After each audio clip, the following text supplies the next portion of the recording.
حضور فرماتے ہیں، رب فرماتا ہے سورۃ فاتحہ آدھی میری ہے آدھی میرے بندے کی ہے۔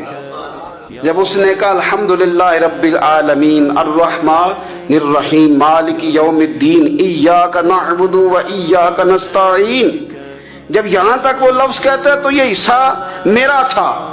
اس نے اپنے رب کی تعریف کی، اور جب کہا نا اس نے اہدنا الصراط المستقیم، اب بندے نے التجائیں شروع کر دی۔ اس نے کہا کہ مالک بھی تو ہے، رحمان بھی تو ہے، رحیم بھی تو ہے، عبادت بھی تیری کرتے ہیں تو مدد بھی تو تجھی سے مانگنی ہے نا، اب مہربانی فرمانا اہدنا الصراط المستقیم، ہمیں سیدھا راستہ دکھا دے، صراط الذین انعمت علیہم، ان لوگوں کا راستہ دکھانا جن پر تو نے انعام کیا ہے، غیر المغضوب علیہم ولا الضالین، ان کے راستے پہ نہ چلانا جن پر تیرا غضب ہوا، جو گمراہ ہو گئے ان کے راستے۔ تو نماز میں جب ترجمے پر آپ کا غور ہوتا ہے تو آپ کا تو دل خود بخود لگ جاتا ہے، شوق بڑھ جاتا ہے آپ کا۔